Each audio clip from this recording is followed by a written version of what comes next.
Sulphur ये बहुत important fertilisers हैं। इसकी भी आजकल सॉइल में कमी है।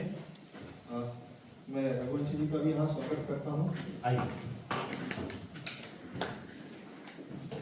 सॉइल में हमारी इसकी भी बहुत कमी है। तो मैग्नीशियम सल्फेट, अभी जैसे आप लोग धान लगा रहे होंगे या आपका धान लग चुका होगा, मेरी आपसे एक और सलाह है कि 10 किलो मैग्नीशियम, इसमें आपको मैग्नीशियम भी मिलेगा, आपको सल्फर भी मिलेगा। 25 किलो की पैकिंग आती है जो कि 1 हेक्टेयर के लिए आप उपयोग कर सकते हैं। 10 किलो मैग्नीशियम सल्फेट जब आप पहला यूरिया डालते हैं उसके साथ मिलाकर यदि आप इसका उपयोग करेंगे, शक्कर के दाने जैसा आता है, तो इससे आपको पौधे को मैग्नीशियम मिलेगा और सल्फर मिलेगा।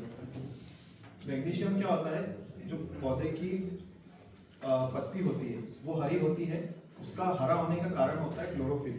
क्लोरोफिल क्या करता है, पौधे में भोजन बनाने का काम करता है। जो मैं मैग्नीशियम की बात कर रहा हूँ, मैग्नीशियम सल्फेट, उसमें जो मैग्नीशियम होता है वो उस पौधे का जो भोजन बनाने वाला सामान है क्लोरोफिल, उसकी मात्रा को बढ़ाता है। तो यदि आपका भोजन ज़्यादा बना है, इसका मतलब पौधा ज़्यादा स्वस्थ होगा, ज़्यादा उसमें उत्पादन करने की क्षमता होगी। तो 10 किलो मैग्नीशियम सल्फेट आप इस्तेमाल कर सकते हैं। इसके बाद एक आता है सल्फर बेंटोनाइट। जैसा सर ने बताया कि आप तेल जो लगा रहे हैं तो उसमें आप सल्फर बेंटोनाइट का इस्तेमाल कर सकते हैं। जितनी भी तेल वाली फसलें, चाहे सरसों हो, चाहे हमारा अलसी हो, तेल हो, इसमें यदि आपने 5 से 10 किलोग्राम सल्फर का इस्तेमाल किया है तो आपका तेल का प्रतिशत उसमें बढ़ता है। 5 किलो पैकिंग में आता है सल्फर बेंटोनाइट, जिसमें 90% आपको सल्फर मिलता है। इसके साथ साथ एक आता है, ये दाल जैसा रहता है, अरहर दाल जैसा। इसके अलावा एक आता है WDG सल्फर, जो कि पाउडर फॉर्म में आता है। इसमें आपको 80% सल्फर मिलता है। इसके अलावा भी और बहुत सारे उत्पाद आते हैं। एक आता है कैल्शियम नाइट्रेट।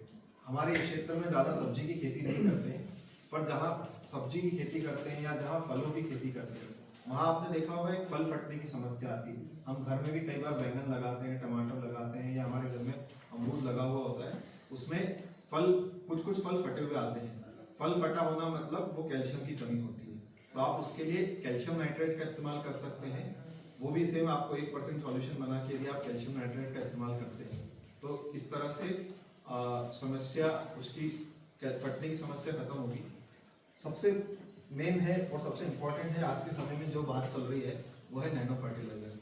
यहाँ आप दो बॉटल देख रहे हैं, एक है नैनो यूरिया की, एक है नैनो DAP। यदि आपने इसका सही तरीके से इस्तेमाल किया तो आपको इसके बहुत अच्छे परिणाम मिलेंगे। अब इसको आपको इस्तेमाल करना कैसे है, जैसे हम कोई भी फसल लगाते हैं, जब हम उसका बीज बोते हैं उस समय ये जो पीले ढक्कन वाली बॉटल है, इसमें ये जो एक ढक्कन देखेंगे, इससे आप 5 किलो बीज का उपचार कर सकते हैं। 5 किलो बीज का उपचार करने के लिए आपको थोड़े से पानी की और मात्रा लगेगी। 1 से 2 ढक्कन पानी लीजिए, इसमें आप 25 ml एक ढक्कन को मिलाकर बीजों के ऊपर पूरा फैला दीजिए और बीजों को अपने हाथों से ऐसे बिल्कुल हाथों से मसल के छाँव में सूखने दीजिए।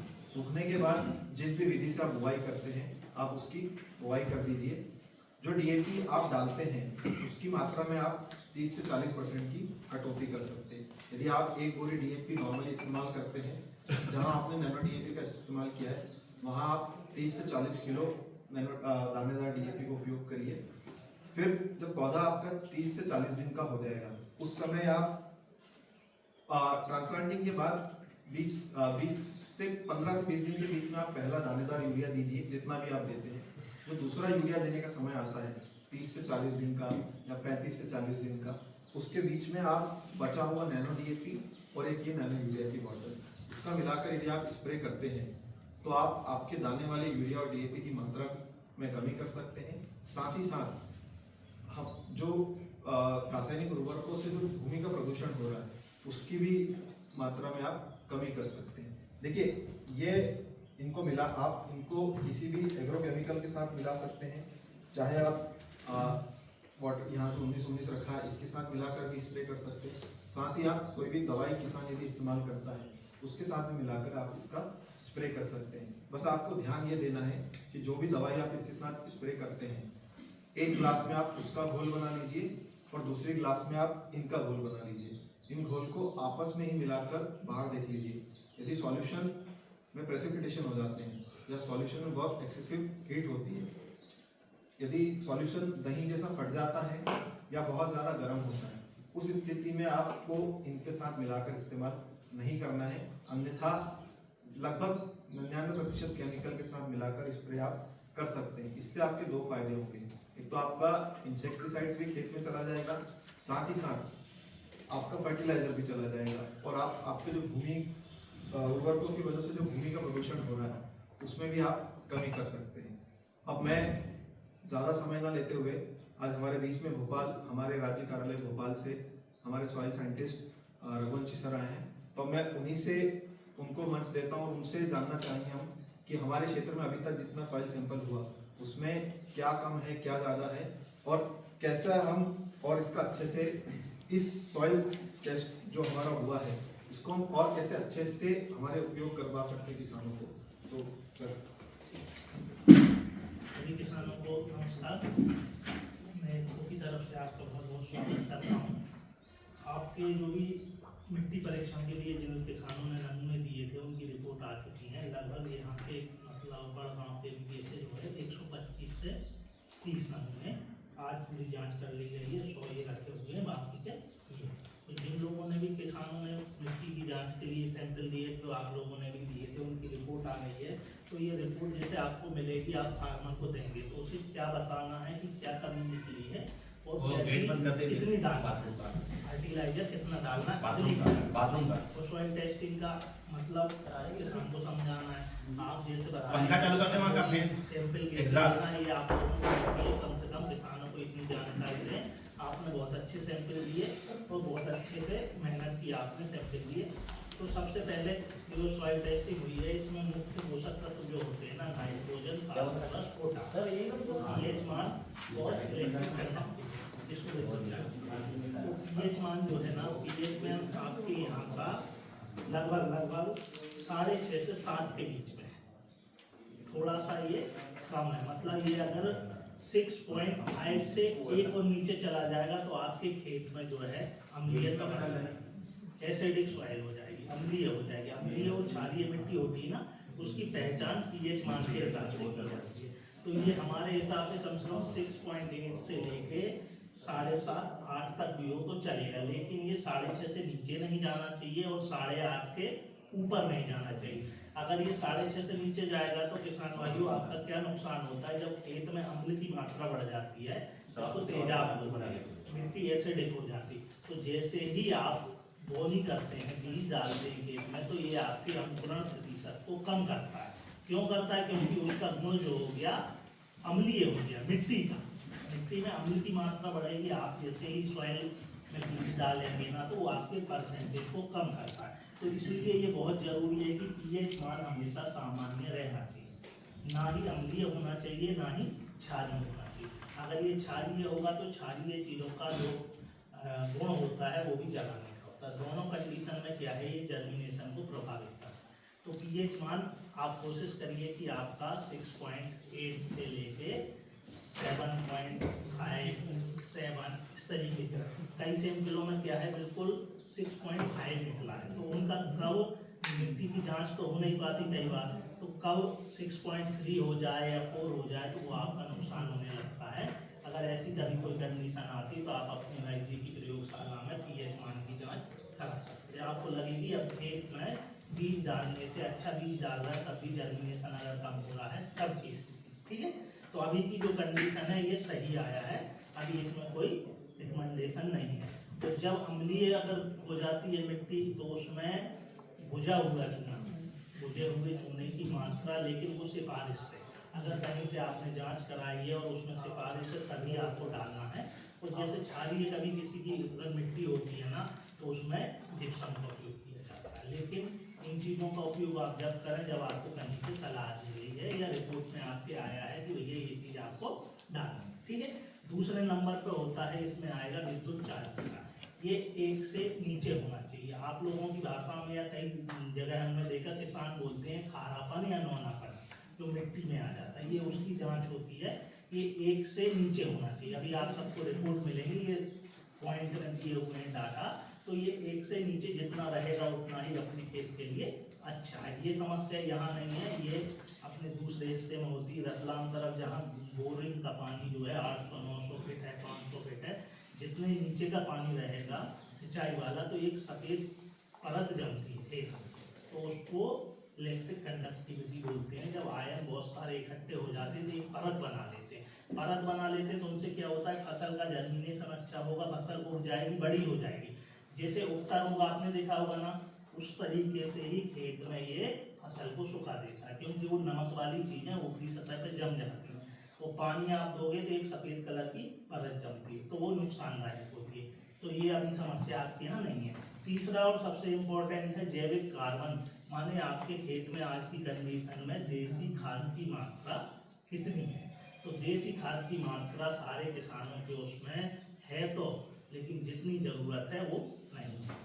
उससे क्या होता है, जैसे आप देसी खाद की मात्रा अपने खेतों में बढ़ाएंगे तो मिट्टी नरम और भुरभुरी होती है, मिट्टी की अपने अंदर पानी को सोखने की क्षमता बढ़ जाती है, ज़्यादा दिन तक पानी में मिट्टी में नमी रहती है। वो बाकी जो रासायनिक चीज़ें हैं देसी खाद से सारी चीज़ें प्राप्त होती हैं। और सबसे बड़ी बात ये, जैसे फसलों के लिए आप तो भोजन की व्यवस्था कर रहे हैं, DAP डाल रहे हैं, यूरिया डाल रहे हैं, पोटाश डाल रहे हैं, जिंक डाल रहे हैं, सब कुछ डाल रहे हैं, लेकिन जो अपनी मिट्टी है उसका मुख्य रूप से भोजन है देसी खाद या वर्मी कंपोस्ट। कोई भी चीज़ हो आप घर में घूड़े में सड़ा के, गला के या ज़्यादा से ज़्यादा जैविक चीज़ों का उपयोग करके आप अपनी मिट्टी को अधिक से अधिक उपजाऊ बना सकते हैं।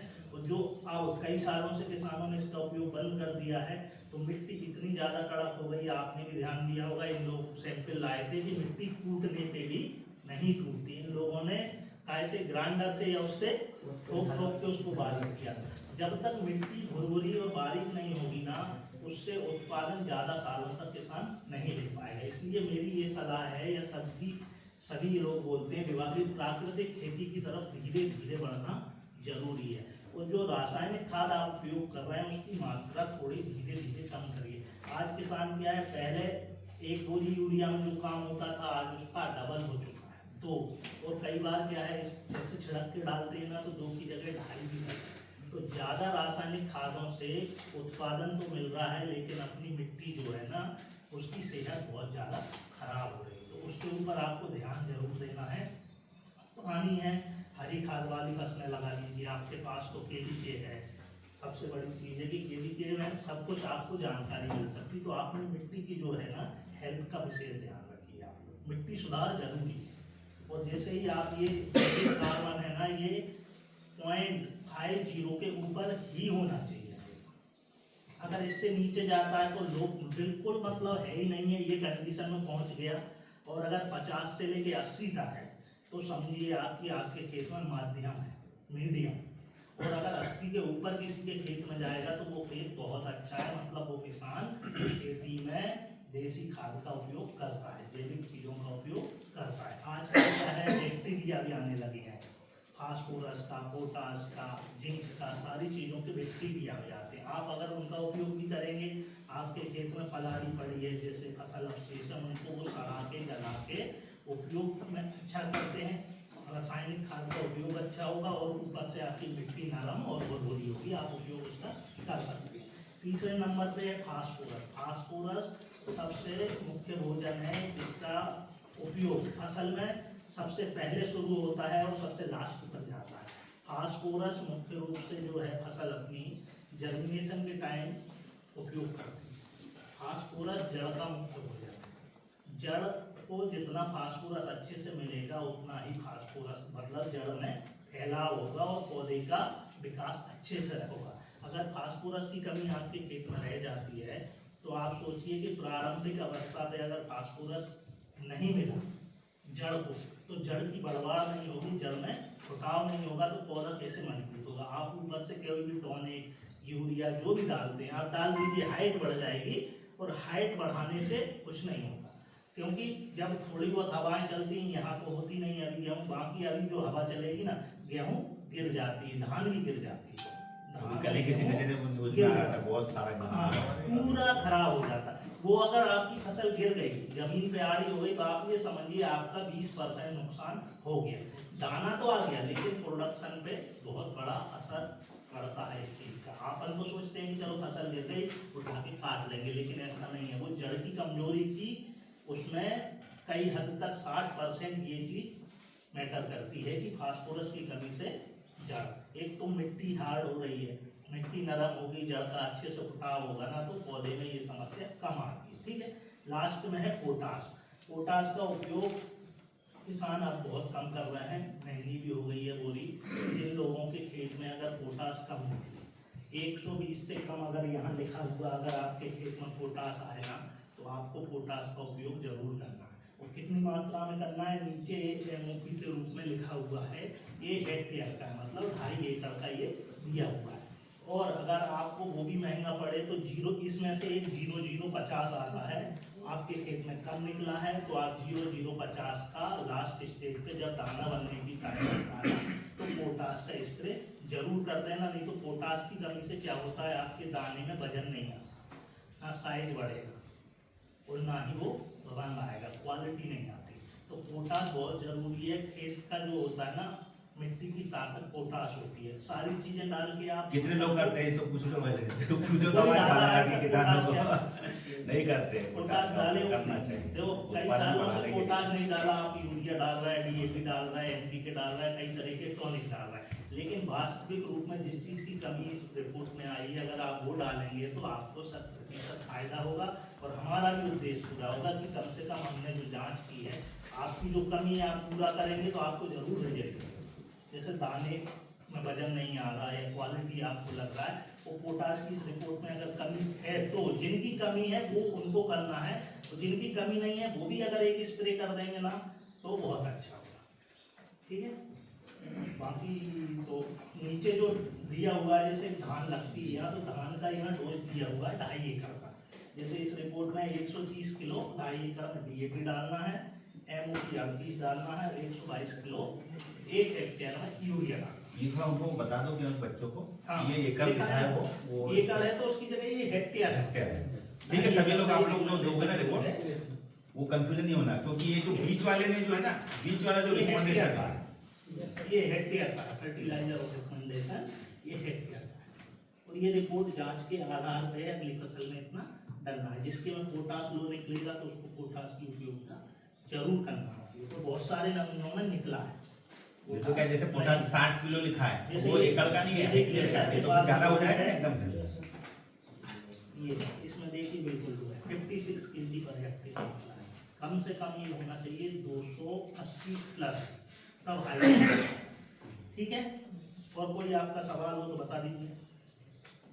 बाकी ये रिपोर्ट आपको मिल जाएगी। और ये जो डाटा है ना, इसी वो सारा ये समरी आप भी पढ़ सकते हैं, इसमें नीचे दिया हुआ है। देखिए कितने से कितने तक लो रहता है, कितने से कितने तक मीडियम रहता है, कितने पे हाई रहता है। यहाँ आप नीचे नजर डालोगे ना, इसमें सब लिखा हुआ है। इसका रिजल्ट इसी के अंदर छुपा हुआ है। अगर समझ में नहीं आया हो ना, इसके बाद आप इसको पढ़ के समझ सकते हैं। नीचे सारा दिया हुआ है कि कोई कौन सी चीज कितनी होना चाहिए और आपके में कितनी है। लो लिखा है माने कम है, मीडियम है माने मध्यम है, और हाई माने हाई है। ठीक है, कम से कम इसको हाई मीडियम पे तो रहना चाहिए।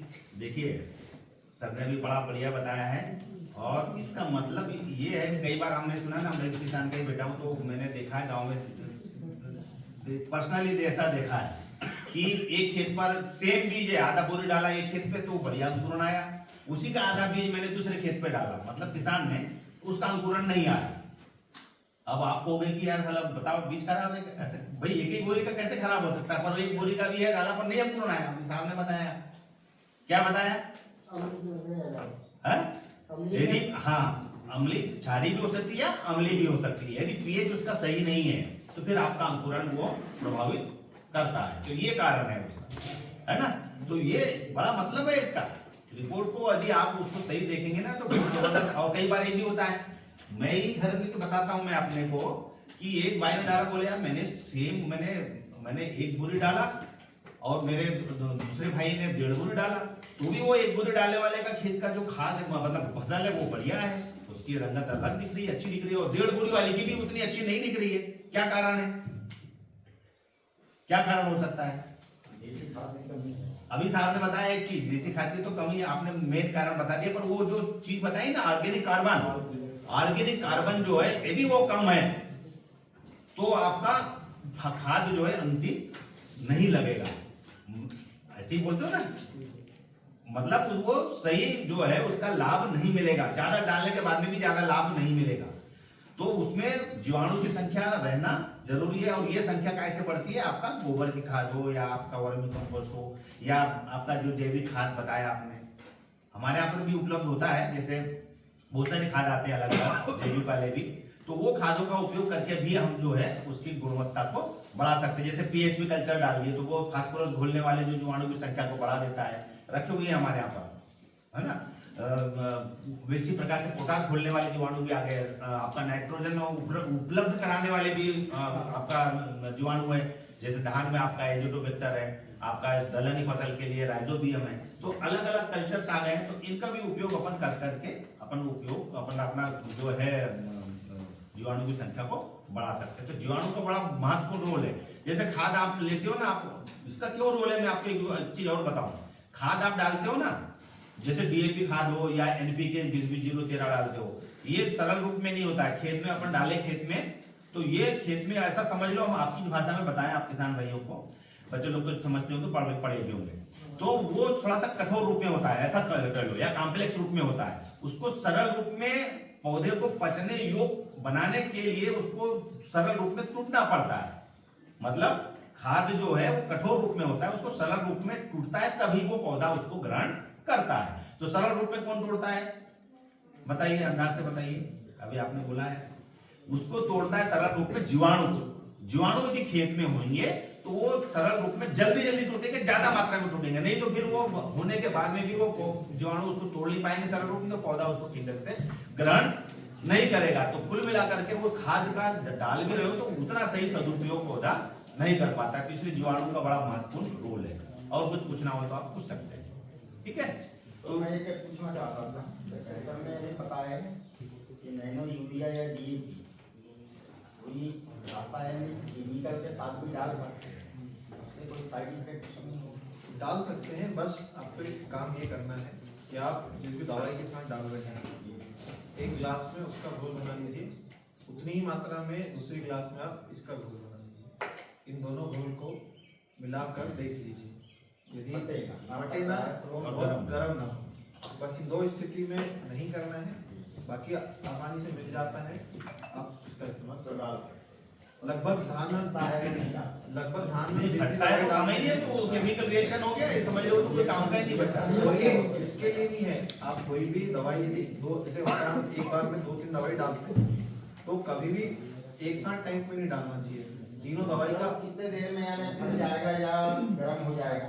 5 से 10 तुरंत, बहुत से बहुत अगर नहीं भी समझ आ रहा तो आप 5 मिनट उसको छोड़ दीजिए। डालने से ही समझ में आ जाएगा कि यार ये इनका मिलाव नहीं हो पा रहा। आपने कई बार, हाँ बोलो। जैसे पोटास जैसे हम खेत में डालते हैं, तो इसका कौन सा समय डालना चाहिए? जब ये फसल अगर लगा आप दाने वाली डाल रहे हैं ना, तो आप शुरू में भी डाल सकते हैं और 25-30 दिन तक भी डाल सकते हैं। और स्प्रे वाली डाल रहे हैं तो आप लास्ट स्टेज पे जो एक स्प्रे करते हैं ना, उसमें 0-0-50 का आप स्प्रे कर सकते हैं। बोनी में जैसे अगर आप 12-32-16 डालते हैं ना, तो उसमें ऑलरेडी पोटास होता है। एनपीके जो आती है ना, उसमें पोटास है, तो फिर आपको अलग से देने की जरूरत नहीं। हमारे बालाघाट में और अगर आप वो आते ही नहीं है। और अगर आप डीएपी डाल रहे हैं ना, तो उसमें कम से कम 1 साल छोड़ के भले या एक साल में एक बार 25 किलो कम से कम 20 किलो जितना आप डाल सकते हैं डालते रहना चाहिए। क्योंकि अगर इसमें हेक्टेयर 25 किलो नहीं, देखिए भले ही अगर इसमें हाई है 50 किलो 50 से 60। देखिए ये जो रिपोर्ट है ना, इसमें अगर हाई है किसी के खेत में, तो आप ये मत समझिए कि पोटास का उपयोग पूरा असर कर पाएंगे। थोड़ी सी मात्रा अगर आप ऊपर से देंगे और बाकी की जो जमीन से लेता है तो उसकी पूर्ति हो जाती है पौधे की। देखिए क्या है, अब कई सालों से पोटास डाला नहीं है, तो नीचे जो जमीन है उसमें लेवल कम होते जा रहा है। ऐसे ही सल्फर का है, यही दिखता है। पहले यही बालाघाट में पूरा पोटास हाई आता है। आज से 2012-13 में 12-13 साल से यहाँ आ रहा हूँ। अब धीरे धीरे वो मीडियम पे गया। अब मीडियम के बाद कई किसानों का वो लो पे चला गया। अब लो वाले जो किसान हैं उन्हें ज़्यादा नुकसान ऑटोमेटिक दिख रहा होगा, और लेकिन वो समझ नहीं पाते। मीडियम वाले अभी खेत झेल रहे हैं, ताकि क्या है, क्वालिटी बनी है, लेकिन जिस दिन वो भी नीचे चले जाएंगे ना, उन्हें भी नुकसान होने लगे। ये जो पूरे मध्य प्रदेश में ना है, अनबैलेंस हो रहा है फर्टिलाइजर, रासायनिक खाद सब डाल रहे हैं। आप डालो, कोई बुराई नहीं है, लेकिन उसकी मात्रा सही समझ के डालो। अगर डीएपी की जरूरत है तो डीएपी डालो, सल्फर की है तो सल्फर डालो, जिंक की है तो जिंक डालो, और पोटास की है तो पोटास। ये नहीं है कि सिर्फ दो चीज पकड़ ली, डीएपी और यूरिया, डीएपी और यूरिया। इनसे क्या है, सारी चीज, जैसे अपन खाना खाते हैं, उसमें नमक भी है, मिर्ची भी है, जीरा भी है, हींग भी है, सारी चीजों की जरूरत। ऐसे ही फसल को संपूर्ण पोषक तत्व चाहिए। या तो आप उसको मिट्टी के रूप में दे दो, जैसे आप गोबर की खाद ये सब अगर डालते हैं ना, तो सारे पोषक तत्व वहाँ उपलब्ध होते हैं। जमीन में सब कुछ है, लेकिन बैक्टीरिया नहीं होने के कारण वो उपयोग फसल नहीं कर पाती। या तो आप जमीन को सुधारिए, तो आपको ऊपर से मात्रा देने की जरूरत बहुत कम पड़ेगी। थोड़ा सा आप डालेंगे तो आपका पूर्ति हो जाएगी, या आपको ऊपर से डालना पड़ेगा। ऊपर से डालने में पैसा लगता है, नीचे से डालेंगे तो दो फायदे हैं, आपकी जमीन भी सुधरेगी और ऊपर से आपका खाद का खर्चा ऑटोमेटिक कम हो जाए।